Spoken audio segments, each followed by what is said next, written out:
Vanessa Angel itu ada kemungkinan mati bagus. Saya punya kemungkinan. Kenapa? Ini kalau kita mau masuk, kita bahas bab Vanessa Angel mimbabi dzikru mahasinil maut. Udkuru mahasin mautakum. Sebutkan kebaikan orang yang mati di antara kalian. Walaupun jelek, carikan satu alasan untuk dia jadi baik. Tadi tidak saya mengatakan jadikan idola ya. Bukan. Ada kemungkinan dia itu matinya baik. Kenapa Beb? Kan dia artis Beb. Nggak pakai kerudung. Ini ada cerita Pak. Mirip persis sama ini ceritanya. Beda setong reng bini. Ini yang cerita Habib Umar ini. Yang cerita Habib Umar ini. Makanya saya bilang ada kemungkinan dia mati baik. Mukanya terang. Mak bisa Beb. Mau dia tukang zina. Bisa. Jangan meremehkan Pak. Belum tentu. Terkadang orang seperti itu tuh matinya husnul khotimah loh. Daripada kadang ada orang yang cadar-cadaran keng termaleter del mangendel bisa aja. Jangan. Makanya jangan kamu merasa baik. Intinya itu dalam kematian. Habib Umar pernah cerita. Dulu beda setong reng bini noksen. Akhirnya apa? Si perempuan ini seorang perempuan dalam tanda kutip pelacur mati. Orang kalau zina sekali itu amalnya 70 tahun habis. Habis. Akhirnya apa? Dia mati. Ketika mati ada seorang kiai. Ada seorang kiai mimpi seorang pelacur dalam keadaan indah di kuburannya Pak. Bak Tuan Putri glowing, akui emas pakai putih-putih indah duduk di kerajaan. Ngejit si nyaman ke. Aku. Kok bisa kamu jadi Tuan Putri di kuburan? Padahal kamu itu pernah melakukan perzinaan noksen. Yai, jangan kau panggil aku noksen lagi. Panggil aku bidadari Angel. Kenapa kamu hidup enak di kuburan? Bukannya kamu pernah berzina? Berzina itu menghancurkan amal kamu 70 tahun. Kamu gak sampai umur 70 mati. Dari mana amal kamu? Dijawab sama si perempuan ini yang hampir berzina ini. Seorang berzina.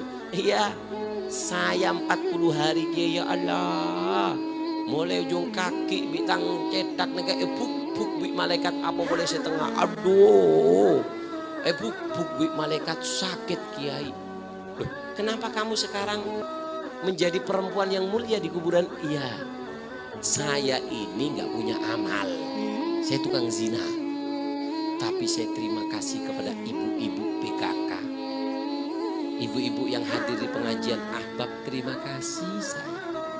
Kenapa? Setiap duduk saya diomongi. Duduk 5 orang. Dikatakan Habib Umar pernah mengatakan, siapa orang yang membicarakan orang riba. Riba itu nyebut kejelekan orang yang memang ada di orang itu. Itu namanya riba. Kalau nyebut kejelekan orang yang gak ada pada dia, itu fitnah. Allahumma shalli ala Muhammad. Akhirnya apa? Dikatakan oleh Habib Umar, siapa orang yang membicarakan saudaranya, maka apa? 70 sholat yang diterima yang kamu lakukan, Allah berikan kepada orang yang kamu bicarakan.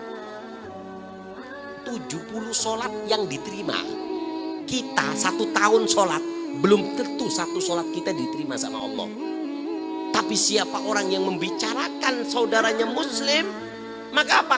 70 sholat diberikan kepada orang yang kita bicarakan. Jadi saya kiai, ada ibu PKK 10 orang ngomongkan saya, 70 dikali 10 berapa? 700 sholat saya dapat. 20 orang kiai ngomongi saya, dapat kiriman dari malaikat apa? 700 kali 2 berapa? 1.400.000 sholat yang diterima saya dapat. Sehingga dalam 40 hari saya disiksa, hari 42, 43, enggak sampai 3 bulan kecuali saya sudah menjadi perempuan yang mulia di alam kubur. Kenapa? Karena saya dikirimi kejelekan saudara saya. Dia membicarakan saya, amal sholatnya diterima, diberikan kepada saya.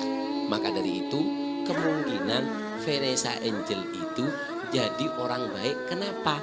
Karena pada saat dia melakukan kejelekan, satu Indonesia membicarakan dia. Berapa kali sampai membicarakan sehingga dia dapat kiriman. Jadi artinya apa? Bukan saya membela Vanessa Angel bahwasanya, bukan. Ada kemungkinan. Kenapa? Karena dia sempat viral dan dibicarakan orang satu Indonesia. Berapa sholat 70 dikali orang satu Indonesia yang membicarakan dia, sehingga apa? Dosa zinanya habis dengan mudah gara-gara culu, bus gara-gara culu. Nah, saya bukan membela supaya kalian menunjukkan bahwa Vanessa Angel itu apa jadi, bukan. Ya memang kebanyakan orang itu mati karena niatnya, tapi ada celah untuk dia menjadi perempuan baik. Kenapa? Karena dia pernah dibicarakan orang. Makanya orang dulu, Pak, orang dulu dengerin. Orang dulu itu kalau diomongi orang terima kasih. Ada satu kiai, Melikum kiai, kumlam jong. Berapa jong? Gule cak kocak anu empian cak kocak en bima deje. Ya jong. Beda roti re jong. Kebi gule jong. Bo beni jong. Atraki kata tangke si cak ngocain kok jong. Ku cak ngocain ke ebri roti. Eki. Ma bisa ke jong. Orang si cak ngocain kok ro jong. Petong polo bejeng ese etre. Macok beki. Saya mau balas satu sholat saya 1 tahun itu belum tentu diterima satu. Saya sudah dapat gratis 70. Kalau saya omongi lagi saya kembalikan. Eman jong, porok roti paling roti 15.000 ya. Paling 15.000 ini rotinya. Akhirnya besoknya diomongi lagi, Kiai. Masih diomongi lagi sampean. Apa kata kiainya? Cong, ambilkan anggur sama anu kasihkan. Kiai bersembian. Arab jong, ambil cak kocak. Mun pas cak kocakin beri anggur gula terogi ya cak ngocain sampean. Apa kata kiai? Jong, setiap dia ngomongin saya 70 salat dia diberikan kepada saya. Makanya mulai sekarang kalau sampean diomongi orang, angkat tangan alhamdulillah. Habib Umar pernah mengatakan, jika Allah mencintai seseorang, Allah akan jaga lisannya untuk berbicara yang jelek dan akan dihiasi dengan zikir. Kalau tandanya Allah cinta.